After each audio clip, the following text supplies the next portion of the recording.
ನಮಸ್ಕಾರ ಸ್ನೇಹಿತರೆ, grow Kannada YouTube ಚಾನಲ್ಗೆ ತಮ್ಮೆಲ್ಲರಿಗೂ ಮತ್ತೆ ಸ್ವಾಗತ. ನನ್ನ ಹೆಸರು ನಟರಾಜ್ ಮಾಳವದೆ ಅಂತ.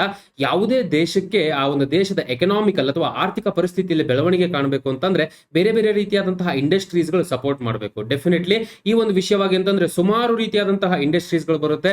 ಬಟ್ ಅದರಲ್ಲಿ ಒನ್ ಪರ್ಟಿಕ್ಯುಲರ್ ಇಂಡಸ್ಟ್ರಿ ಇದೆ. ಸೊ ಬೇಸಿಕಲಿ 1998ರಲ್ಲಿ ಬರೀ 1.2% ನಷ್ಟು ಕಾಂಟ್ರಿಬ್ಯೂಷನ್ ಜಿಡಿಪಿಗೆ ಆ ಒಂದು ಪರ್ಟಿಕ್ಯುಲರ್ ಇಂಡಸ್ಟ್ರಿ ಇತ್ತು. ಬಟ್ 2019 ಇದು ಆಲ್ಮೋಸ್ಟ್ 10% ನಷ್ಟು contribution. Just imagine 100% entire GDP contribution ಅಲ್ಲಿ 10% ನಷ್ಟು ಕಾಂಟ್ರಿಬ್ಯೂಷನ್ ಈ ಇಂಡಸ್ಟ್ರಿಯಿಂದ ಭಾರತಕ್ಕೆ ಇವತ್ತಿನ ಮಟ್ಟಿಗೆ ಸಿಗ್ತಾ ಇದೆ. ಎಸ್, ನಾನು ಮಾತಾಡ್ತಾ ಇರ್ತಕ್ಕಂಥದ್ದು information technology, IT industry. So banking sector ಬಿಟ್ರೆ ನೆಕ್ಸ್ಟ್ ಇಮಿಡಿಯೇಟ್ ಸೆಕ್ಟರ್ ಭಾರತದಲ್ಲಿ ಅಂತಂದ್ರೆ ಎಸ್ಪೆಷಲಿ ಸ್ಟಾಕ್ ಮಾರ್ಕೆಟ್ ಸಂಬಂಧಪಟ್ಟ ಹಾಗೆ IT sector one of the major contribution ಅನ್ನ ಹೊಂದಿರುತ್ತೆ. ಐಟಿ ಸೆಕ್ಟರ್ ಬಹುಶಃ ಇದೇ ಕಾರಣಕ್ಕೆ ಅನ್ಸುತ್ತೆ ಲಾಸ್ಟ್ ಮೋಸ್ಟ್ ಆಫ್ ದ ವರ್ಷಗಳಲ್ಲಿ ಅಂತ ಹೇಳೋದಾದ್ರೆ ಐಟಿ ಸೆಕ್ಟರ್ ನಮ್ಮ ಸ್ಟಾಕ್ ಮಾರ್ಕೆಟ್ ಅಂದ್ರೆ ಬೇಸ್ ಇಂಡೆಕ್ಸ್ ಏನಿದೆಯೋ ನಿಫ್ಟಿಯನ್ನ ಔಟರ್ ಪರ್ಫಾರ್ಮ್ ಮಾಡಿತ್ತು ಅಥವಾ ಅದರ ಮೇಲೆ ರಿಟರ್ನ್ ಅನ್ನ ಕೊಟ್ಟಿತ್ತು. ಬಟ್ ರೀಸೆಂಟ್ ದಿನಗಳ ಪ್ರಕಾರ ಅಂದ್ರೆ ಆಲ್ಮೋಸ್ಟ್ ಈ ವರ್ಷದ ಬಿಗಿನಿಂಗ್ ಇಂದ ಅಂತ ನೋಡೋದಾದ್ರೆ ಸುಮಾರು ರೀತಿಯಾದಂತಹ ಚೇಂಜಸ್ ಗಳು ಓವರ್ ಆಲ್ ಎಕನಾಮಿಕಲ್ ಫ್ಯಾಕ್ಟರ್ಸ್ ಗಳು ಮಾರ್ಕೆಟ್ ಗೆ ಇಂಪ್ಯಾಕ್ಟ್ ಆಗ್ತಾ ಇದೆ. ಎಸ್ಪೆಷಲಿ ಐಟಿ ಇಂಡಸ್ಟ್ರಿಗೆ ಬಹಳ ಹೊಡೆತ ಬಿದ್ದಿರೋದು ಕಂಡು ಬಂದಿದೆ. ಯಾವ ರೀತಿ ಹೇಳಕ್ ಆಗ್ತಿದೆ ಅಂತಂದ್ರೆ ಓವರ್ ಆಲ್ ನಿಫ್ಟಿ ಒಂದು ರಿಟರ್ನ್ ಹಾಗೆ ಐಟಿ ಇಂಡಸ್ಟ್ರಿಯ ರಿಟರ್ನ್ ಅಂತ ನೋಡೋದಾದ್ರೆ ತುಂಬಾ ಸಿಗ್ನಿಫಿಕೆಂಟ್ ಡಿಫರೆನ್ಸ್ ನಮಗೆ ಕಾಣ್ಲಿಕ್ಕೆ ಸಿಗುತ್ತೆ. ಈ ವರ್ಷದ ಪ್ರಕಾರ ರೀಸೆಂಟ್ ಓವರ್ ಆಲ್ ಡೇಟಾ ಅಂತ ಹೇಳೋದಾದ್ರೆ ನಿಫ್ಟಿ ಆಲ್ಮೋಸ್ಟ್ 7.21% ನಷ್ಟು ಕುಸಿತವನ್ನ ಕಂಡಿದ್ರೆ ಇದೇ ಸೇಮ್ ಪೀರಿಯಡ್ ಅಲ್ಲಿ ಐಟಿ ಇಂಡಸ್ಟ್ರಿ ಮೋರ್ ದನ್ 28%, ಅಂದ್ರೆ ಆಲ್ಮೋಸ್ಟ್ 4 ಟೈಮ್ಸ್ ನಷ್ಟು ಜಾಸ್ತಿ ಕುಸಿತವನ್ನ ಕಂಡಿರುತ್ತೆ IT sector comparing to the Nifty ಅಂತ ಹೇಳ್ಬೋದು. ಸೊ ಈ ಒಂದು ಪರ್ಟಿಕ್ಯುಲರ್ ಇನ್ಫಾರ್ಮೇಶನ್ ನಮಗೊಂದು ಕ್ವಶನ್ ಹುಟ್ಟಿಸುತ್ತೆ. ಐಟಿ ಸೆಕ್ಟರ್ ಇರ್ತಕ್ಕಂಥ ಕಂಪನೀಸ್ಗಳು ಯಾವ ರೀತಿ ಪರ್ಫಾರ್ಮ್ ಆಗಿ ಹೋಗ್ತಾ ಇದೆಪ್ಪ, ಐಟಿ ಸೆಕ್ಟರ್ ನಿಜವಾಗ್ಲೂ ಫ್ಯೂಚರ್ ಇದೆಯಾ ಅನ್ನೋ ಒಂದು ಕ್ವಶನ್ ನಮ್ಮ ಎದುರುಗಡೆಗೆ ತಂದು ನಿಲ್ಲಿಸುತ್ತೆ. ಈ ಒಂದು ಕ್ವಶನ್ ಗೆ ಆನ್ಸರ್ ಮಾಡಬೇಕು ಅಂತ ವಿಡಿಯೋ ಮಾಡ್ತಾ ಇರ್ತಕ್ಕಂಥದ್ದು. ರೀಸೆಂಟ್ ಆಗಿ ಸಿಕ್ಕಿರ್ತಕ್ಕಂತಹ ಇಂಟರ್ವ್ಯೂ ಕ್ಲಿಪ್ಸ್ ಗಳಲ್ಲಿ ಟಾಪ್ 3 ಇಂಡಸ್ಟ್ರಿ ಎಕ್ಸ್ಪರ್ಟ್ಸ್ ಗಳು ಏನ್ ಹೇಳ್ತಾ ಇದ್ದಾರೆ ಐಟಿ ಇಂಡಸ್ಟ್ರಿ ಬಗ್ಗೆ, ಐಟಿ ಇಂಡಸ್ಟ್ರಿಯ ಫ್ಯೂಚರ್ ಯಾವ ರೀತಿ ಇದೆ ಅಂತ ಅವರ ಒಂದು ಎಕ್ಸ್ಪೆಕ್ಟೇಷನ್ಸ್ ಗಳಿದೆ. ಇದನ್ನ ಅವ್ರ ಮೂಲಕನೇ ನಾವು ಅರ್ಥ ಮಾಡ್ಕೊಳ್ಳೋಣ. ಅವ್ರ ಕ್ಲಿಪ್ ಗಳನ್ನ ನಾವು ತೋರಿಸ್ತೀವಿ, ಅದಾದ್ಮೇಲೆ ಅದನ್ನ ಕನ್ನಡದಲ್ಲಿ ನಿಮ್ಗೆ ಅನುವಾದ ಮಾಡಿ ಸ್ಪಷ್ಟವಾಗಿ ನಿಮಗೆ ಒಂದು ವಿವರಣೆ ಕೊಡ್ತೀವಿ ಆ ಒಂದು ವಿಷಯವಾಗಿ. ಮುಂದುವರೆದಕ್ಕಿಂತ ಮುಂಚೆ ಇನ್ ಕೇಸ್ ನಿಮ್ಮಲ್ಲಿ ಯಾರಾದರೂ ಮೊದಲನೇ ಬಾರಿಗೆ ನಮ್ಮ ವಿಡಿಯೋಸ್ ಗಳನ್ನ ನೋಡ್ತಾ ಇದ್ರೆ ದಯವಿಟ್ಟು ಚಾನಲ್ ಸಬ್ಸ್ಕ್ರೈಬ್ ಮಾಡ್ಕೊಳ್ಳಿ. ಸುಮಾರು ಜನ ಬರ್ತಾ ಇದ್ದೀರಾ ಬಟ್ ಸಪೋರ್ಟ್ ಮಾಡ್ತಾ ಇಲ್ಲ ನಮಗೆ. ಸಬ್ಸ್ಕ್ರೈಬ್ ಮಾಡ್ಕೊಳ್ಳೋದ್ರ ಮೂಲಕ ಅಥವಾ ವಿಡಿಯೋನ ಶೇರ್ ಮಾಡ್ತಾ ಇಲ್ಲ ನೀವು. ವಿಡಿಯೋ ಇನ್ಫಾರ್ಮೇಶನ್ ನಿಮಗೆ ಇನ್ಫಾರ್ಮೇಟಿವ್ ಆಗಿದ್ದು ನಿಮ್ಗೆ ಹೆಲ್ಪ್ ಆಗ್ತಿದೆ ಅಂತಂದ್ರೆ ದಯವಿಟ್ಟು ನಿಮ್ಗೆ ಗೊತ್ತಿರ್ತಕ್ಕಂಥವ್ರಿಗೆ ಈ ಒಂದು ವಿಡಿಯೋಸ್ ಗಳನ್ನ ಶೇರ್ ಮಾಡಿ. ಮೋಸ್ಟ್ ಇಂಪಾರ್ಟೆಂಟ್ಲಿ ನಮ್ಮ ಕಡೆಯಿಂದ ಯಾವುದೇ ಅಪ್ಡೇಟ್ಸ್ ಗಳು ಮಿಸ್ ಆಗಬಾರದು ಅಂತಂದ್ರೆ ದಯವಿಟ್ಟು ಚಾನಲ್ ಸಬ್ಸ್ಕ್ರೈಬ್ ಮಾಡ್ಕೊಳ್ಳಿ. ಹಾಗೆ ಬೆಲ್ ಐಕಾನ್ ಕೂಡ ಕ್ಲಿಕ್ ಮಾಡಿ ಎಲ್ಲ ನೋಟಿಫಿಕೇಶನ್ಸ್ ಗಳನ್ನ ಎನೇಬಲ್ ಮಾಡಿ. ಮೊದಲನೇ ಕ್ರಿಟಿಕಲ್ ಮಾಹಿತಿ ಏನಪ್ಪಾ ಅಂತಂದ್ರೆ ಐಟಿ ಸೆಕ್ಟರ್ ಏನಿದೆಯೋ ಬೇಸಿಕಲಿ ಅವರ ಎಂಪ್ಲಾಯೀಸ್ ಗಳ ಮೇಲೆ ಡಿಪೆಂಡೆನ್ಸಿ ಜಾಸ್ತಿ ಇರುತ್ತೆ. ಇನ್ಫ್ಯಾಕ್ಟ್ ಹೇಳಬೇಕಪ್ಪ ಅಂತಂದ್ರೆ ಅವರ ಕಾಸ್ಟ್ ಡಿಪೆಂಡೆನ್ಸಿ ಏನಿದೆಯೋ ಈ ಒಂದು ಎಂಪ್ಲಾಯೀಸ್ ಗಳ ಮೇಲೆ ಜಾಸ್ತಿ ಇರುತ್ತೆ. ಬಿಕಾಸ್ ಆಲ್ರೆಡಿ ಸಾಫ್ಟ್ವೇರ್ ಗೆ ಸಂಬಂಧಪಟ್ಟಿರ್ತಕ್ಕಂತಹ ಬಿಸ್ನೆಸ್ ಒಂದ್ಸತಿ ಡೆವಲಪ್ಮೆಂಟ್ ಆಯ್ತು, ಪ್ರಾಜೆಕ್ಟ್ಸ್ ಬರೋಕ್ ಶುರು ಆಯ್ತು, ಕಾಂಟ್ರಾಕ್ಟ್ ಸಿಕ್ತು ಅಂತಂದ್ರೆ ಆಟೋಮೆಟಿಕಲಿ ಅದ್ರ ರಿಲೇಟೆಡ್ ಕೆಲಸ ಮಾಡ್ತಕ್ಕಂತಹ ವ್ಯಕ್ತಿಗಳು ಕಂಪನಿಲಿ ಇರಬೇಕಾಗುತ್ತೆ. ಸೊ ಹಾಗಾಗಿ ಮೇನ್ ಕಾಸ್ಟ್ ಇವ್ರಿಗೆ ಇರ್ತಕ್ಕಂಥದ್ದು ಎಂಪ್ಲಾಯೀಸ್ ಗಳಿಂದ ಆಗಿರುತ್ತೆ. ರೀಸೆಂಟ್ ದಿನಗಳಲ್ಲಿ ಆಗ್ತಾ ಇರತಕ್ಕಂತಹ ರಿಸೈನೇಷನ್ ಅಥವಾ ಓವರ್ ಆಲ್ ಜನಗಳು ಬಿಟ್ಟು ಹೋಗ್ತಾ ಇದ್ದಾರೆ ಐಟಿ ಕಂಪನೀಸ್ ಗಳನ್ನ, ಬೇರೆ ಬೇರೆ ಕಡೆಗೆ ಆಪರ್ಚುನಿಟಿ ಸಿಗ್ತಾ ಇದೆ ಅಂತ ಹೇಳ್ಕೊಂಡು ಇದು ಒಂದ್ ಕಡೆ ಪ್ರಾಬ್ಲಮ್ ಆಗ್ತಾ ಇದೆ. ಆದ್ರೆ ಎರಡನೇದು over all Jio political issues, Russia Ukraine ಯುದ್ಧ ಆಗಿರ್ಬೋದು ಅಥವಾ ಇನ್ಫ್ಲೇಷನ್ ವೇರಿಯೇಷನ್ಸ್ ಗಳಾಗಿರ್ಬೋದು, ಇದರ ಪರಿಣಾಮನೂ ಐಟಿ ಇಂಡಸ್ಟ್ರಿ ಮೇಲೆ ಬೀಳುತ್ತೆ. At the same time IT ಇಂಡಸ್ಟ್ರಿಯ dependency, most of the IT companies ಗಳ ಡಿಪೆಂಡೆನ್ಸಿ ಫಾರಿನ್ ಕಂಟ್ರೀಸ್ ಗಳ ಮೇಲೆ ಇರುತ್ತೆ. ಎಸ್ಪೆಷಲಿ ಯುಎಸ್ ಹಾಗೆ ಯುಕೆ ಈ ರೀತಿಯಾದಂತಹ ಮೇಜರ್ ಕಂಟ್ರೀಸ್ ಗಳ ಮೇಲೆ ಇರೋದ್ರಿಂದ ಆಬ್ವಿಯಸ್ಲಿ ಅದರ ಡೈರೆಕ್ಟ್ ಪರಿಣಾಮ ಅಲ್ಲೇನೇ ಜಿಯೋ ಪೊಲಿಟಿಕಲ್ ಇಶ್ಯೂಸ್ ಗಳು ಆಗ್ತಾ ಇದ್ರು ಕೂಡ ಅದರ ಡೈರೆಕ್ಟ್ ಪರಿಣಾಮ ಐಟಿ ಇಂಡಸ್ಟ್ರಿ ಮೇಲೆ ಮೊದಲನೇದಾಗಿ ಬೀರುತ್ತೆ. ಸೊ ಎಲ್ಲಾ ಸಂಘರ್ಷಗಳ ಮಧ್ಯೆ ಆಲ್ಮೋಸ್ಟ್ ಲಾಸ್ಟ್ ಒಂದು ಜನವರಿಯಿಂದ ಅಂತ ಇಲ್ಲಿವರೆಗೂ ನೋಡೋದಾದ್ರೆ ಸಿಗ್ನಿಫಿಕೆಂಟ್ ಡಿಕ್ಲೈನ್ ಅಥವಾ ಸಿಗ್ನಿಫಿಕೆಂಟ್ ಡ್ರಾಪ್ ಐಟಿ ಇಂಡಸ್ಟ್ರಿ ನಮಗೆ ಕಾಣ್ಲಿಕ್ಕೆ ಸಿಕ್ಕಿದೆ. ವೆರಿ ಇದೆ ಸೇಮ್ ಪೀರಿಯಡ್ ಅಲ್ಲಿ ನಿಫ್ಟಿನೂ ಕೂಡ ಅಂತ ಏನು ಜಾಸ್ತಿ ಒಂದು ಕುಸಿತವನ್ನ ಕಂಡಿಲ್ಲ. At the same time FMCG industry recover ಆಗ್ತಾ ಇದೆ, ಉಲ್ಟಾ ಆಗ್ತಾ ಇದೆ. ಹಾಗೆ ಆಟೋ ಇಂಡಸ್ಟ್ರಿನೂ ಕೂಡ ರಿಕವರ್ ಆಗ್ತಾ ಇರೋದನ್ನ ನಾವಿಲ್ಲಿ ಗಮನಿಸಬಹುದು. ಈ ರೀತಿಯಂತ ಸಂದರ್ಭದಲ್ಲಿ ನಿಫ್ಟಿ ಐಟಿ ಅಥವಾ ಓವರ್ ಆಲ್ ಐಟಿ ಇಂಡಸ್ಟ್ರಿಗೆ ಬಹಳನೇ ಹೊಡ್ತಾ ಬಿದ್ದಿರೋದು ಕ್ಲಿಯರ್ ಆಗಿ ನಮ್ಗೆ ಇಲ್ಲಿ ಕಾಣಿಸ್ತಾ ಇದೆ. ಸೊ ಈ ಒಂದು ಪರಿಸ್ಥಿತಿಯಲ್ಲಿ 2 ಕ್ವಶನ್ಸ್ ಗಳು ಹುಟ್ಟುತ್ತೆ. ಒಂದು, ಫ್ಯೂಚರ್ ಯಾವ ರೀತಿ ಆಗಕ್ಕೆ ಹೋಗ್ತಾ ಇದೆಪ್ಪ ನಿಫ್ಟಿ ಐಟಿ ಅಥವಾ ಓವರ್ ಆಲ್ ಐಟಿ ಇಂಡಸ್ಟ್ರಿ ಅಂತ ಹೇಳೋದಾದ್ರೆ ಯಾವ ರೀತಿ ಫ್ಯೂಚರ್ ಆಗಕ್ಕೆ ಹೋಗ್ತಾ ಇದೆ ಒಂದು. ಎರಡನೇ ಇಂಪಾರ್ಟೆಂಟ್ ಕ್ವಶನ್ ಏನು ಅಂದ್ರೆ ಇದು ಬರೀ ಭಾರತಕ್ಕೆ ಮಾತ್ರ ಇಂಪ್ಯಾಕ್ಟ್ ಆಗ್ತಿದೆಯಾ, ಇಲ್ಲ ಓವರ್ ಆಲ್ ಎಂಟೈರ್ ಪ್ರಪಂಚದಲ್ಲಿ ಇರತಕ್ಕಂತಹ ಐಟಿ ಸೆಕ್ಟರ್ ಕಂಪನೀಸ್ ಗಳ ಮೇಲೆ ಹೊಡ್ತಾ ಬಿದ್ದಿದೆ. ನಾನು ಆಲ್ರೆಡಿ ಹೇಳಿದೆ ಮ್ಯಾಕ್ರೋ ಎಕನಾಮಿಕ್ ಫ್ಯಾಕ್ಟರ್ಸ್ ಗಳು, ಹಾಗೆ ಓವರ್ ಆಲ್ ಇನ್ಫ್ಲೇಷನ್ ವೇರಿಯೇಷನ್ಸ್ ಗಳು, ಫಾರಿನ್ ಎಕ್ಸ್ಚೇಂಜ್ ರೇಟ್ಸ್ ಅಲ್ಲಿ ಆಗ್ತಕ್ಕಂತಹ ವೇರಿಯೇಷನ್ಸ್ ಗಳಿರ್ಬೋದು, ಇದೆಲ್ಲ ಒಂದು ಪರಿಣಾಮಗಳು ಡೈರೆಕ್ಟ್ ಇಂಪ್ಯಾಕ್ಟ್ ಐಟಿ ಇಂಡಸ್ಟ್ರಿ ಮೇಲೆ ಇವತ್ತಿನ ಕಾಲಕ್ಕೆ ಬೀಳ್ತಾ ಇದೆ. ಇವಾಗ ಅರ್ಥ ಮಾಡ್ಕೊಳ್ಳೋಣ ಈ ಇಂಡಸ್ಟ್ರಿ ಇರತಕ್ಕಂತಹ ಸ್ಪೆಷಲಿಸ್ಟ್ ಗಳು ಏನ್ ಹೇಳಿದ್ದಾರೆ ಐಟಿ ಇಂಡಸ್ಟ್ರಿ ಬಗ್ಗೆ ಅಂತ ಹೇಳ್ಕೊಂಡು ಅದನ್ನ ಮತ್ತೆ ನಾನು ನಿಮಗೆ ಕನ್ನಡದಲ್ಲಿ ತಿಳಿಸ್ಕೊಡ್ತೀನಿ. ನಮ್ಮಲ್ಲಿ ಇರತಕ್ಕಂತಹ ಮೊದಲನೇ ಟಾಪ್ ಎಕ್ಸ್ಪರ್ಟ್ ಬಂದು ಡಿ ಮಿಶ್ರಾ ಅಂತ ಹೇಳ್ಕೊಂಡು, ಇವರು ಸದ್ಯದ ಮಟ್ಟಿಗೆ ಗಾರ್ಟ್ನರ್ ಅನ್ನೋ ಕಂಪನಿಯಲ್ಲಿ ಸೀನಿಯರ್ ಡೈರೆಕ್ಟ್ ಅನಲಿಸ್ಟ್ ಆಗಿ ಕೆಲಸ ಮಾಡ್ತಾ ಇದ್ದಾರೆ. ದ ಮೇನ್ ಫ್ಯಾಕ್ಟರ್ ಏನಪ್ಪಾ ಅಂದ್ರೆ ಇವರು ಮುಂಚೆ ಸುಮಾರು ದೊಡ್ಡ ಕಂಪನೀಸ್ ಗಳಲ್ಲಿ NIIT ಇರ್ಬೋದು, ಮಹೀಂದ್ರಾ ಇರ್ಬೋದು ಅಥವಾ ಆಫ್ ಆನ್ ಇಂಡಿಯಾ ಇರ್ಬೋದು, ಈ ರೀತಿಯಂತಹ ದೊಡ್ಡ ದೊಡ್ಡ ಕಂಪನೀಸ್ ಗಳಲ್ಲಿ ಮೇಜರ್ ಪೊಸಿಷನ್ ಹ್ಯಾಂಡಲ್ ಮಾಡಿರ್ತಕ್ಕಂತಹ ವ್ಯಕ್ತಿ. ಇವರು ಏನು ಒಂದು ವಿಷಯ ಅಥವಾ ಯಾವ ರೀತಿ ಇವರ ಒಂದು ಎಕ್ಸ್ಪೆಕ್ಟೇಷನ್ಸ್ ಗಳು, ನಿರೀಕ್ಷಣೆಗಳಿದೆ ಐಟಿ ಇಂಡಸ್ಟ್ರಿ ಮೇಲೆ ಅನ್ನೋದನ್ನ ಮೊದಲನೇದಾಗಿ ಕ್ಲಿಪ್ ನೋಡ್ಕೊಂಡು ಬರೋಣ. ಅದಾದ್ಮೇಲೆ ಕನ್ನಡದಲ್ಲಿ ನಾನು ನಿಮಗೆ ಮಾಹಿತಿನ ಕೊಡ್ತೀನಿ. In a short to medium term, we do not see that it is going to create any challenge for the IT service providers at the moment, because their pipeline is full and they are doing well at the moment. And we are not hearing from our end customers that they have significant concerns about the recession, and the call volume is not at the moment high, which indicates that there is something happening which needs to be taken care at the moment. But having said so, we need to keep a close watch on what is happening and how it is unfolding. In a short term, it may not impact. In a long term, if it happens, then it may have some impact on the speed, on the transformation which the providers are doing. But that impact, as of now, what we see is that going to be minimal and will not have a significant impact on the guidance and the forecast which they have made so far. Well, ಮೊದಲನೇ critical ಮಾಹಿತಿ D Mishra ಅವರು ಕೊಡ್ತಾ ಇರ್ತಕ್ಕಂಥದ್ದು, IT ಇಂಡಸ್ಟ್ರಿಯಲ್ಲಿ ಕುಸಿತ ಕಂಡಿದೆ, correct. But over all ಇವ್ರಿಗೆ ಇರ್ತಕ್ಕಂಥ ಲಾಂಗ್ ಟರ್ಮ್ ಕಾಂಟ್ರಾಕ್ಟ್ಸ್ ಗಳು, ದೊಡ್ಡ ದೊಡ್ಡ ಕಂಪನೀಸ್ ಗಳು ಏನಿದೆಯೋ ಐಟಿ ಇಂಡಸ್ಟ್ರಿ ಇರ್ತಕ್ಕಂಥದ್ದು, ಆ ಕಂಪನೀಸ್ ಗಳಿಗೆ ಲಾಂಗ್ ಟರ್ಮ್ ಪ್ರಾಜೆಕ್ಟ್ಸ್ ಗಳು ಆಲ್ರೆಡಿ ಅವರ ಪೈಪ್ ಲೈನ್ ಅಲ್ಲಿ ಇರುತ್ತೆ.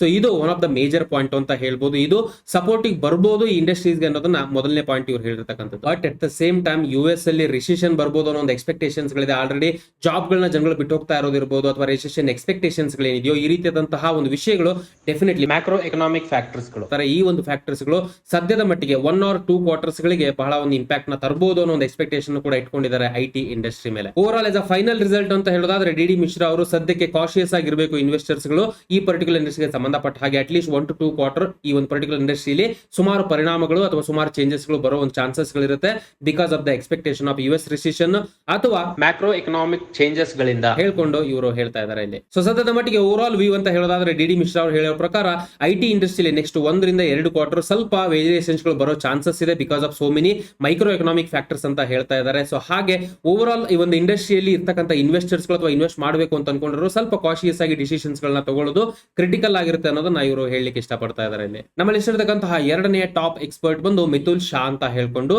ರಿಲಯನ್ಸ್ ಸೆಕ್ಯೂರಿಟೀಸ್ ಲಿಮಿಟೆಡ್ ಅಲ್ಲಿ ಹೆಡ್ ಆಫ್ ರಿಸರ್ಚ್ ಆಗಿ ಇವತ್ತಿನ ಸದ್ಯದ ಮಟ್ಟಿಗೆ ಕೆಲಸ ಮಾಡ್ತಾ ಇರೋದು. ಇವರು ಆಲ್ಮೋಸ್ಟ್ 17 ವರ್ಷದ ಅನುಭವವನ್ನ ಈ ಇಂಡಸ್ಟ್ರಿಯಲ್ಲಿ ಹೊಂದಿರ್ತಾರೆ. ಇವರ ಒಂದು ಎಕ್ಸ್ಪೆಕ್ಟೇಷನ್ಸ್ ಗಳು, ಇವರ ಒಂದು ನಿರೀಕ್ಷಣೆಗಳು ಯಾವ ರೀತಿ ಇದೆ ಐಟಿ ಇಂಡಸ್ಟ್ರಿ ಮೇಲೆ ಅನ್ನೋದನ್ನ ಮೊದಲನೇದಾಗಿ ಕ್ಲಿಪ್ ಅಲ್ಲಿ ನೋಡೋಣ. ಅದಾದ್ಮೇಲೆ ನಾನು ಅದನ್ನ ಕನ್ನಡಕ್ಕೆ ನಿಮಗೆ ಅನುವಾದ ಮಾಡ್ತೀನಿ. ಸೊ ಕ್ಲಿಪ್ ನೋಡ್ಕೊಂಡು ಬರೋಣ ಇವಾಗ. Nifty IT index has corrected by nearly 26% from peak level because of the valuation contraction. But after this correction, these companies are now trading close to their historical long-term average PE valuation. Though still it is not very attractively valued, there is possibility of some pressure on the stock prices over near term. But we believe that now it is no more expensive and slowly becoming attractively valued. So we advise to accumulate at every decline with a long-term positive view on the stock. ಮೊದಲನೇ critical point ಹೇಳೋದೇನಪ್ಪಾ ಅಂದ್ರೆ IT sector ಏನ್ ಇವಾಗ decline ಆಗಿದೆಯೋ ಅಥವಾ ಕುಸಿತ ಕಂಡಿದೆಯೋ ಇದು ಆಗ್ಲೇ ಬೇಕಾಗಿತ್ತು. ಬಿಕಾಸ್ ಈ ಒಂದು ಐಟಿ ಸೆಕ್ಟರ್ ಏನಿದೆಯೋ ಲಾಸ್ಟ್ ದಿನಗಳಲ್ಲಿ ಅಥವಾ ಲಾಸ್ಟ್ ವರ್ಷಗಳಲ್ಲಿ ಅಂತ ಹೇಳೋದಾದ್ರೆ ಪ್ರೀಮಿಯಂ ಅಲ್ಲಿ ಟ್ರೇಡ್ ಆಗ್ತಾ ಇತ್ತು ಅಂತ ಹೇಳ್ತಾರೆ. ಸೊ ಬೇಸಿಕಲಿ ಇದ್ರ ಅರ್ಥ ಏನು ಅಂದ್ರೆ ₹100 ಅದರ ಬೆಲೆ ಅಂದ್ರೆ ಇಂಡೆಕ್ಸ್ ಕಂಪೇರ್ ಮಾಡಿ ನೋಡೋದಾದ್ರೆ ₹100 ಬೆಲೆ ಇರಬೇಕಿತ್ತು, ಬಟ್ 120 150ಕ್ಕೆ ಟ್ರೇಡ್ ಆಗ್ತಾ ಇತ್ತು, ಜಾಸ್ತಿಗೆ ಟ್ರೇಡ್ ಆಗ್ತಾ ಇತ್ತು. ಆ ತರ ಸಮಯದಲ್ಲಿ ಕರೆಕ್ಷನ್ ಸರ್ವೇ ಸಾಮಾನ್ಯ ಅನ್ನೋದನ್ನ ಇವರು ಮೊದಲನೇ ಬಾರಿಗೆ ಹೇಳಲಿಕ್ಕೆ ಇಷ್ಟಪಡ್ತಾರೆ. ಸೊ ಇದ್ರ ಪ್ರಕಾರ ಸದ್ಯದ ಮಟ್ಟಿಗೆ ಹೆಲ್ದಿ ಕರೆಕ್ಷನ್ ಐಟಿ ಇಂಡಸ್ಟ್ರಿ ಕಂಡಿದೆ ಅನ್ನೋದನ್ನ ಇವರು ಒತ್ತು ಕೊಟ್ಟು ಹೇಳ್ತಾ ಇದ್ದಾರೆ ಇಲ್ಲಿ. ಬಟ್ ಇದರಲ್ಲೂ ಕೂಡ ಮೇಜರ್ ಕರೆಕ್ಷನ್ಸ್ ಗಳೇನಿದೆಯೋ, ಮೇಜರ್ ಆಗಿ ಕರೆಕ್ಟ್ ಆಗಿರ್ತಕ್ಕಂಥದ್ದು ಅಥವಾ ಕುಸಿತ ಕಂಡಿರ್ತಕ್ಕಂಥದ್ದು ಟೈರ್ 1 ಕಂಪನೀಸ್ ಗಳು ಅಂತ ಹೇಳ್ತಾರೆ. ಲೈಕ್ ವಿಪ್ರೋ ಇರ್ಬೋದು, HCL ಇರ್ಬೋದು, ಇವೆಲ್ಲ ಟೈರ್ 1 ಕಂಪನೀಸ್ ಗಳಾಗಿರುತ್ತೆ ಐಟಿ ಇಂಡಸ್ಟ್ರಿ ಬರ್ತಕ್ಕಂಥದ್ದು. ಇದು ಮೇಜರ್ ಕುಸಿತವನ್ನ ಕಂಡಿರುತ್ತೆ. ಹಾಗೆ ಈ ಟೈರ್ 1 ಅಲ್ಲಿ ಬರ್ತಕ್ಕಂಥ ಕಂಪನೀಸ್ ಗಳೇನಿದೆಯೋ ಸ್ಟಿಲ್ ಅಂಡರ್ ವ್ಯಾಲ್ಯೂಡ್ ಆಗಿಲ್ಲ, ಇನ್ನೂ ಕರೆಕ್ಷನ್ಸ್ ಗಳು ಬರಬಹುದು ಈ ಒಂದು ಪರ್ಟಿಕ್ಯುಲರ್ ವಿಷಯದಲ್ಲಿ, ಬಿಕಾಸ್ ಇನ್ನು ಅಂಡರ್ ವ್ಯಾಲ್ಯೂಡ್ ಆಗಿಲ್ಲ ಈ ಸ್ಟಾಕ್ಸ್ ಗಳು ಅನ್ನೋ ಒಂದು ಮಾಹಿತಿಯನ್ನು ಕೂಡ ಇಲ್ಲಿ ನಮಗೆ ಇವರು ಹೇಳ್ಕೊಡ್ತಾರೆ. ಹಾಗೆ over all macro economic changes ಇರ್ಬೋದು ಅಥವಾ ಎಂಪ್ಲಾಯ್ ಅಟ್ರಿಷನ್ ಅಂದ್ರೆ ಜನಗಳು ರಿಸೈನ್ ಮಾಡಿ ಬೇರೆ ಕಡೆಗೆ ಹೋಗ್ತಾ ಇರ್ತಕ್ಕಂಥದ್ದು ಆಪರ್ಚುನಿಟೀಸ್ ನ ಹುಡುಕೊಂಡು, ಎಸ್ಪೆಷಲಿ ಐಟಿ ಇಂಡಸ್ಟ್ರಿ ಇದೊಂದು ಮಾಹಿತಿ ನಾನು ಹೇಳಲಿಕ್ಕೆ ಇಷ್ಟಪಡ್ತೀನಿ. ಇಲ್ಲಿ ಯಾವುದೇ ಒಂದು ಪರ್ಟಿಕ್ಯುಲರ್ ಸಿಚುವೇಶನ್ ಅಲ್ಲಿ ಕಂಪನಿಯ ಓವರ್ ಡಿಪೆಂಡೆನ್ಸಿ ಅವರ ಎಂಪ್ಲಾಯೀಸ್ ಗಳ ಮೇಲೆ ಇದೆ ಅಂತಂದ್ರೆ ಆ ಎಂಪ್ಲಾಯೀಸ್ ಗಳು ಬಿಟ್ಟು ಹೋದ್ರೆ ಇಮಿಡಿಯೇಟ್ ಪರಿಣಾಮ ಅವರ ಪ್ರಾಫಿಟ್ ಮೇಲೆ ಬೀಳುತ್ತೆ. The reason is very simple. ಯಾವುದೇ ಹೊಸ ವ್ಯಕ್ತಿಯನ್ನ ಅಲ್ಲಿ ನಾವು ಕೂರಿಸಬೇಕು, ಹೊಸ ವ್ಯಕ್ತಿಗೆ ಟ್ರೈನಿಂಗ್ ಕೊಟ್ಟು ಮತ್ತೆ ವಾಪಸ್ ಆ ವಿಷಯವನ್ನ ಹೇಳ್ಕೊಡ್ಬೇಕು ಅಂತಂದ್ರೆ ಡೆಫಿನೆಟ್ಲಿ ತುಂಬಾ ಒಂದು ಟೈಮು, ಎಫರ್ಟ್, ಎನರ್ಜಿ, ಮನಿ ಇದೆಲ್ಲ ಖರ್ಚಾಗುತ್ತೆ ಕಂಪನೀಸ್ ಗಳಿಗೆ. ಸೊ ಹಾಗಾಗಿ ರೀಸೆಂಟ್ ದಿನಗಳಲ್ಲಿ most of the IT companies ಗಳ ಪ್ರಾಫಿಟ್ಸ್ ಗಳು ಅಥವಾ ರೆವಿನ್ಯೂಗಳು ಕಡಿಮೆ ಆಗ್ತಾ ಇರತಕ್ಕಂಥದ್ದು ಎಂಪ್ಲಾಯೀಸ್ ಗಳ ಅಟ್ರೇಷನ್ ಅಥವಾ ಜನಗಳು ಬಿಟ್ಟೋಗ್ತಾ ಇರೋದೇನಿದೆಯೋ ಒನ್ ಆಫ್ ದ ಮೇಜರ್ ಕಾರಣ ಆಗಿರುತ್ತೆ ಐಟಿ ಇಂಡಸ್ಟ್ರಿಯಲ್ಲಿ. ಸೊ ಇದನ್ನೇ ಅವ್ರು ಹೇಳ್ತಾ ಇರ್ತಕ್ಕಂಥದ್ದು ಇಲ್ಲಿ. ಈ ರೀತಿಯಾದಂತಹ ಚೇಂಜಸ್ ಗಳು ಸದ್ಯದ ಮಟ್ಟಿಗೆ ಟೆಂಪರರಿ ಆದ್ರೂ ಓವರ್ ಆಲ್ ಈ ಒಂದು ಟೈರ್ 1 ಅಲ್ಲಿ ಬರ್ತಕ್ಕಂಥ ಕಂಪನೀಸ್ ಗಳ ಮೇಲೆ ಜಾಸ್ತಿ ಒಂದು ಪ್ರೆಷರ್ ಇರುತ್ತೆ. ಸೊ ಹಾಗಾಗಿ ಓವರ್ ಆಲ್ ಇನ್ವೆಸ್ಟರ್ಸ್ ಗಳು ಕಾಶಿಯಸ್ ಆಗಿರಬೇಕು ಈ ಪರ್ಟಿಕ್ಯುಲರ್ ವಿಷಯವಾಗಿ ಅಂತ ಹೇಳ್ತಾರೆ. ಅಷ್ಟೇ ಅಲ್ಲ, over all as an industry ಅಂತ ಹೇಳೋದಾದ್ರೆ ಸದ್ಯದ ಮಟ್ಟಿಗೆ ಆವರೇಜ್ ವ್ಯಾಲ್ಯೂಯೇಷನ್ ಅಲ್ಲಿ ಐಟಿ ಇಂಡಸ್ಟ್ರಿ ಇರುತ್ತೆ ಅನ್ನೋ ಮಾಹಿತಿಯನ್ನು ಕೂಡ ನಮಗೆ ಇಲ್ಲಿ ಇವರು ಕೊಡ್ತಾರೆ, ಮಿತುಲ್ ಶಾ ಅವರು. ವೆಲ್, ನಮ್ಮ ಲಿಸ್ಟ್ ಇರತಕ್ಕಂತಹ ಕೊನೆಯ ಎಕ್ಸ್ಪರ್ಟ್ ಬಂದು ಅಂಬರೀಶ್ ಬಳಿಗ ಅಂತ ಹೇಳ್ಕೊಂಡು, ಮೋಸ್ಟ್ ಇಂಪಾರ್ಟೆಂಟ್ ಫ್ಯಾಕ್ಟರ್ ಏನಪ್ಪಾ ಅಂದ್ರೆ ಮಾರ್ಕೆಟ್ ಅಲ್ಲಿ 35 ವರ್ಷಗಳ ಬಹಳ ಸಿಗ್ನಿಫಿಕೆಂಟ್ ಎಕ್ಸ್ಪೀರಿಯನ್ಸ್ ಹೊಂದಿರತಕ್ಕಂಥ ವ್ಯಕ್ತಿ, ಎಸ್ಪೆಷಲಿ ಇವರು ಸಿಎ ಆಗಿರ್ತಾರೆ. ಸೊ ಹಾಗಾಗಿ ಎಕನಾಮಿಕಲ್ ಆಗ್ಲಾ ಆಗ್ತಾ ಇರ್ತಕ್ಕಂಥ ಚೇಂಜಸ್ ಗಳಿರ್ಬೋದು ಅಥವಾ ಏನೇ ಒಂದು ವಿಷಯಗಳು ಏರುಪೇರು ಆದ್ರೂ ಕೂಡ ಎಕನಾಮಿಕಲಿ ಇಮಿಡಿಯೇಟ್ ಆಗಿ ಇವ್ರಿಗೆ ಗೊತ್ತಾಗುತ್ತೆ. ಇವರ ಅನುಭವ ಹಾಗೆ ಇವರ ಎಜುಕೇಶನ್ ತುಂಬಾ ಹೈಯರ್ ಲೆವೆಲ್ ಇರುತ್ತೆ ಅಂತ ನಮಗೆ ಇಲ್ಲಿ ಅರ್ಥ ಆಗುತ್ತೆ. ಇವರು ಸದ್ಯದ ಮಟ್ಟಿಗೆ ಇಂಡಿಪೆಂಡೆಂಟ್ ಸೆಬಿ ರಿಜಿಸ್ಟರ್ಡ್ ಅನಲಿಸ್ಟ್ ಆಗಿರ್ತಾರೆ. ಓವರ್ ಆಲ್ ಕೊಟೆಕ್ ಇರ್ಬೋದು, ಕಾರ್ವಿ ಇರ್ಬೋದು ಅಥವಾ ವೇ ಟು ವೆಲ್ತ್ ಇರ್ಬೋದು, ಹಾಗೆ ಎಡೆಲ್ವಿಸಿಸ್ ಅಂತಹ ದೊಡ್ಡ ದೊಡ್ಡ ಬ್ರೋಕಿಂಗ್ ಫರ್ಮ್ಸ್ ಗಳಿಗೆ ಇವರು ಇವತ್ತಿನ ಮಟ್ಟಿಗೆ ಕೆಲಸ ಮಾಡ್ತಾ ಇರ್ತಾರೆ. ಈ ರೀತಿಯಾದಂತಹ ದೊಡ್ಡ ದೊಡ್ಡ ಬ್ರೋಕಿಂಗ್ ಕಂಪನೀಸ್ ಗಳಿಗೆ ತಮ್ಮ ಸರ್ವಿಸ್ ಅಥವಾ ಸೇವೆಗಳನ್ನ ಸಲ್ಲಿಸಿರ್ತಾರೆ ಈ ವ್ಯಕ್ತಿ. ಇದಷ್ಟೇ ಅಲ್ಲ, wealth management, portfolio management, overall ಹೇಳಬೇಕಪ್ಪ ಅಂತಂದ್ರೆ ಫಿನಾನ್ಸ್ ವಿಷಯವಾಗಿ ಬರ್ತಕ್ಕಂತಹ ಮೆಜಾರಿಟಿ ಆಫ್ ದ ಇಂಡಸ್ಟ್ರಿಯಲ್ಲಿ ಆಲ್ಮೋಸ್ಟ್ 35 ವರ್ಷಗಳ ಅನುಭವವನ್ನು ಹೊಂದಿರತಕ್ಕಂತಹ ವ್ಯಕ್ತಿ. ಇವರು ಇಂಡಸ್ಟ್ರಿ ಬಗ್ಗೆ ಅಥವಾ ಈ ಒಂದು ಐಟಿ ಇಂಡಸ್ಟ್ರಿ ಬಗ್ಗೆ ಏನ್ ಹೇಳ್ತಾರೆ ಅನ್ನೋದನ್ನ ಫಸ್ಟ್ ಕ್ಲಿಪ್ ನೋಡೋಣ. ಅದಾದ್ಮೇಲೆ ಕನ್ನಡಕ್ಕೆ ನಾನು ನಿಮ್ಮನ್ನ ಅನುವಾದ ಮಾಡ್ತೀನಿ. Most of the IT companies have come up with subdued performance, mostly below analyst expectations. A few performers have been from the mid-cap space. One of the continued bother is the attrition level, which in turn has an effect on the margins due to the increased employment-related costs. However, channel checks suggest that it could be topping out. Most of the managements have been upbeat on the order flows despite the expected global slowdown, especially in important markets like US, Europe, and UK. I would possibly take this positive management commentary with a pinch of salt, as the discretionary spend budget may in fact get slashed if we really witness a slowdown. The next 2 quarters could be slightly weak for this sector, and post-December, we could hope for a upswing or a revival, as most central bank interventions would have been done by then. ಮೊದಲನೇ important point Ambareesh ಬಳಿಗ ಅವರು ಹೇಳ್ತಾ ಇರ್ತಕ್ಕಂಥದ್ದು ಏನಪ್ಪಾ ಅಂದ್ರೆ entire ವರ್ಷ ಅಷ್ಟೊಂದು ಒಳ್ಳೇದಿಲ್ಲ IT ಇಂಡಸ್ಟ್ರಿಗೆ ಅಂತ ಹೇಳಲಿಕ್ಕೆ ಇಷ್ಟಪಡ್ತಾ ಇದ್ದಾರೆ. Because of 2 important reason. ಒಂದು, ಎಂಪ್ಲಾಯಿ ರಿಟ್ರೇಷನ್, ಎಂಪ್ಲಾಯೀಸ್ ಗಳು ರಿಸೈನ್ ಮಾಡ್ತಾ ಇರತಕ್ಕಂಥದ್ದು. ಇದರ ಡೈರೆಕ್ಟ್ ಪರಿಣಾಮ ಪ್ರಾಫಿಟ್ ಮಾರ್ಜಿನ್ಸ್ ಗಳ ಮೇಲೆ, ಡೈರೆಕ್ಟ್ ಮಾರ್ಜಿನ್ ಗೆನೆ ಹೊಡ್ತಾ ಬೀಳ್ತಾ ಇದೆ ಐಟಿ ಇಂಡಸ್ಟ್ರಿಯಲ್ಲಿ. ಸೊ ಹಾಗಾಗಿ ಓವರ್ ಆಲ್ ನೀವು ಇಲ್ಲಿ ಗಮನಿಸ್ತಾ ಇರಬಹುದು, ಅಟ್ರಿಷನ್ ರೇಟ್ ಡೇಟಾವನ್ನು ನಾವು ಇಲ್ಲಿ ತೋರಿಸ್ತಾ ಇದೀವಿ. Q4 financial 2022 major IT firms ಗಳ ಒಂದು ಅಟ್ರಿಷನ್ ರೇಟ್ ಅಂತ ನೋಡೋದಾದ್ರೆ TCS ಅಲ್ಲಿ ಸುಮಾರು 17.4%, ಹಾಗೆ ಇನ್ಫೋಸಿಸ್ ಅಲ್ಲಿ 27.7%, 100ರಲ್ಲಿ 27 ಜನಗಳು ಬಿಟ್ಟೋಗ್ತಾ ಇದಾರೆ ಅಂತ ಹೇಳೋ ಒಂದು ನಂಬರ್ ಆಗಿರುತ್ತೆ. ಇದು ವಿಪ್ರೋದಲ್ಲಿ 23.8, ಹಾಗೆ HCL ಟೆಕ್ ಅಲ್ಲಿ 21.9, ಟೆಕ್ ಮಹಿಂದ್ರಾದಲ್ಲಿ 24. ಯಾವುದೇ ರೀತಿಯ ಚೇಂಜಸ್ ಆಗಿಲ್ಲ ಅಂತ ಹೇಳ್ಕೊಂಡು ತೋರಿಸ್ತಾ ಇದೆ. ಸೊ ಬೇಸಿಕಲಿ ಇನ್ಫೋಸಿಸ್ ಹಾಗೆ ವಿಪ್ರೋ ಅಂತಹ ದೊಡ್ಡ ದೊಡ್ಡ ಕಂಪನೀಸ್ ಗಳಲ್ಲಿ ಮೇಜರ್ ಆಗಿ ಅಟ್ರಿಷನ್ ರೇಟ್ ಜಾಸ್ತಿ ಆಗ್ತಿರೋದನ್ನ ಗಮನಿಸಬಹುದು. ಕ್ವಾರ್ಟರ್ ಅಲ್ಲಿ 220 ಬೇಸಿಸ್ ಪಾಯಿಂಟ್ಸ್ ಅಲ್ಲಿ ಜಾಸ್ತಿ ಆಗಿದೆ ಇನ್ಫೋಸಿಸ್ ಅಲ್ಲಿ, ಹಾಗೆ ವಿಪ್ರೋದಲ್ಲಿ 110 ಬೇಸಿಸ್ ಪಾಯಿಂಟ್ಸ್ ಗಳಷ್ಟು ಅಟ್ರಿಷನ್ ರೇಟ್ ಜಾಸ್ತಿ ಆಗಿದೆ. ಜನಗಳು ಜಾಸ್ತಿ ಬಿಟ್ಟು ಹೋಗ್ತಾ ಇದಾರೆ ಅನ್ನೋದನ್ನ ಇದು ಇಂಡಿಕೇಟ್ ಮಾಡುತ್ತೆ. ಹಾಗೆ ಅಂಬರೀಶ್ ಅವರು ಹೇಳಲಿಕ್ಕೆ ಇಷ್ಟಪಡೋದು ಏನಪ್ಪಾ ಅಂದ್ರೆ ಇಲ್ಲಿ ರೀಸೆಂಟ್ ಒಂದು ಸುದ್ದಿಗಳ ಪ್ರಕಾರ ಈ ಒಂದು ಹೈರ್ ಮಾಡ್ತಾ ಇದ್ರೆ ಹೊಸದಾಗಿ ಏನ್ ಜನಗಳನ್ನ ತಗೊಳ್ತಾ ಇದ್ರು ಐಟಿ ಇಂಡಸ್ಟ್ರಿ, ಅದು ಕೂಲ್ ಆಫ್ ಆಗ್ಬೋದು ಬರ್ತಕ್ಕಂಥ ದಿನಗಳಲ್ಲಿ.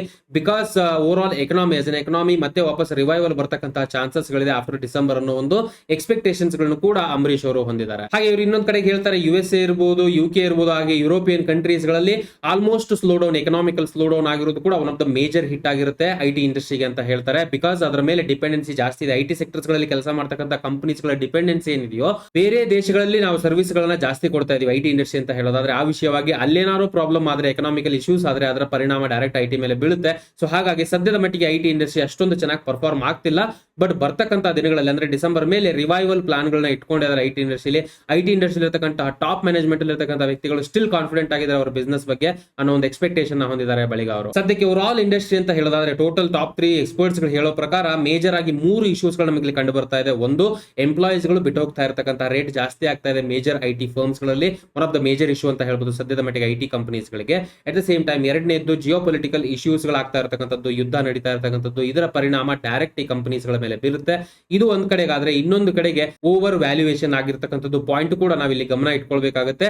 ಐಟಿ ಇಂಡಸ್ಟ್ರಿ ಕಂಪ್ಲೀಟ್ ಆಗಿ ಓವರ್ ವ್ಯಾಲ್ಯೂಯೇಷನ್ ತಲುಪಿತ್ತು. ಸೊ ಹಾಗಾಗಿ ಹೆಲ್ದಿ ಕರೆಕ್ಷನ್ ಈ ಒಂದು ಮಾರ್ಕೆಟ್ ಅಲ್ಲಿ ಬರ್ತಾ ಇದೆ ಅನ್ನೋ ಒಂದು ನಿರೀಕ್ಷಣೆನೂ ಇದೆ ಅಂತ ಹೇಳ್ಕೊಂಡು ಎರಡನೇ ಎಕ್ಸ್ಪರ್ಟ್ ನಮಗೆ ಹೇಳ್ಕೊಡ್ತಾರೆ. So over all as an industry ಅಂತ ಹೇಳೋದಾದ್ರೆ ಸದ್ಯದ ಮಟ್ಟಿಗೆ ಚಾಲೆಂಜಸ್ ಗಳನ್ನ ಫೇಸ್ ಮಾಡ್ತಾ ಇದೆ ಐಟಿ ಇಂಡಸ್ಟ್ರಿ. ಬಟ್ ಈ ಚಾಲೆಂಜಸ್ ಗಳನ್ನ ಮೀರಿ ಯಾವ ರೀತಿ ತನ್ನ ಕಂಪನಿಯನ್ನ ಉಳಿಸ್ಕೊಳ್ತಾ ಅಥವಾ over all as an industry ಯಾವ ರೀತಿ ಸರ್ವೈವ್ ಆಗುತ್ತೆ ಬರ್ತಕ್ಕಂಥ ದಿನಗಳಲ್ಲಿ ಅಂತ ನಾವು ಕಾದ್ ನೋಡಬೇಕಾಗಿದೆ. ಐ ಹೋಪ್ ನಾನು ಇಲ್ಲಿವರೆಗೂ ಕೊಟ್ಟಿರ್ತಕ್ಕಂಥ ಮಾಹಿತಿ ಇಷ್ಟ ಆಗಿದೆ ಅಂತ ಅನ್ಕೊಳ್ತೀನಿ. ವಿಡಿಯೋ ಇಷ್ಟ ಆದ್ರೆ ದಯವಿಟ್ಟು ವಿಡಿಯೋನ ಲೈಕ್ ಮಾಡಿ. ನಿಮ್ಗೆ ಏನೋ ಪ್ರಶ್ನೆಗಳಿದ್ರೆ ದಯವಿಟ್ಟು ಕಮೆಂಟ್ ಮೂಲಕ ತಿಳಿಸಿ. ಮೋಸ್ಟ್ ಇಂಪಾರ್ಟೆಂಟ್ಲಿ ನಿಮ್ಮೆಲ್ಲರೂ ಹೊಸಬರಾಗಿದ್ದು ಚಾನಲ್ನ ಸಬ್ಸ್ಕ್ರೈಬ್ ಮಾಡ್ಕೊಳ್ಳಿಲ್ಲ ಅಂತಂದ್ರೆ ದಯವಿಟ್ಟು ಚಾನಲ್ನ ಸಬ್ಸ್ಕ್ರೈಬ್ ಮಾಡ್ಕೊಳ್ಳಿ. ಹಾಗೆ ಬೆಲ್ ಐಕಾನ್ ಕ್ಲಿಕ್ ಮಾಡಿ ನಮ್ಮ ವಿಡಿಯೋಸ್ಗಳನ್ನ ಲೈಕ್ ಹಾಗೆ ಶೇರ್ ಮಾಡೋದ್ರ ಮೂಲಕ ಸಪೋರ್ಟ್ ಮಾಡಿ. ನಾನು ಇಲ್ಲಿವರೆಗೂ ಕೊಟ್ಟಿರ್ತಕ್ಕಂಥ ಮಾಹಿತಿ ಎಜುಕೇಶನಲ್ ಪರ್ಪಸ್ಗೆ ಮಾತ್ರ, ಯಾವುದೇ ರೀತಿಯ ಬೈ ಸೆಲ್ ರೆಕಮೆಂಡೇಶನ್ಸ್ ಅಲ್ಲ. ಯಾವುದೇ ಹೂಡಿಕೆಯನ್ನು ಮಾಡೋದಕ್ಕಿಂತ ಮುಂಚೆ ಪ್ರಾಪರ್ ಆಗಿ ಅನಲೈಸ್ ಮಾಡಿ ಡಿಸಿಷನ್ಸ್ ಗಳನ್ನ ತಗೊಳ್ತಕ್ಕದ್ದು. Because stock market investments are subject to market risk. ಹೇಳ್ತಾ ಈ ವಿಡಿಯೋನ ಇಲ್ಲಿಗೆ ಮುಗಿಸ್ತಾ ಇದ್ದೀನಿ. ಮತ್ತೆ ನಿಮ್ಗೆ ನೆಕ್ಸ್ಟ್ ವಿಡಿಯೋದಲ್ಲಿ ಸಿಗ್ತೀನಿ. ಅಲ್ಲಿವರೆಗೂ ಜೈ ಹಿಂದ್.